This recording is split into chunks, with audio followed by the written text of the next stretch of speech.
mid ka mid ah dhalinyarada koolada isticmaasha ayaa halkaa goor lagu dilay waana isgooska alkaabta magaalada Muqdisho.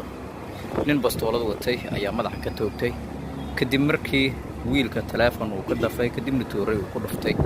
ciidamo ka tirsan kuwa sumida booliiska ayaa halkaan hadda jooga oo waxay goobta ka qaadeen meedkii wiilkii dhalinyarada ahaa ee halkaa lagu dilay. inta badan dhalinyarada isticmaasha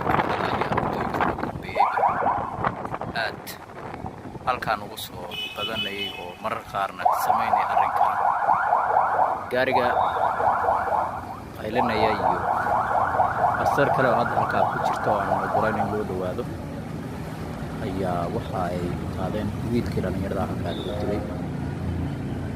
waa arrin aan ku cusbayn magaalada Muqdisho. waa algaabta xamar weyne Muqdisho Soomaaliya.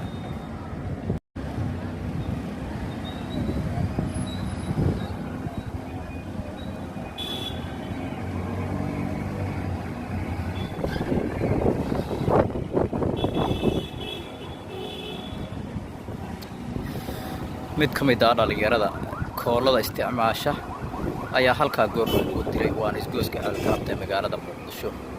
nin bastoolad watay ayaa madaxa ka toogtay kadib markii wiilka telefoon uu ka dafay kadibna tooray uu ku dhuftay. ciidamo ka tirsan kuwa sumida booliiska ayaa halkaan hadda jooga oo waxay goobta ka qaadeen meedkii wiilkii dhalinyarada ahaa ee halkaa lagu dilay. inta badan dhalinyarada isticmaasha aad halkaan ugu soo badanayay oo marar qaarna sameynay arrinkan gaariga qaylinaya iyo asar kale oo hadda halkaa ku jirta oo aan ogolayn in loo dhawaado ayaa waxa ay qaadeen wiilkii dhalinyarada halkaa lagu dilay.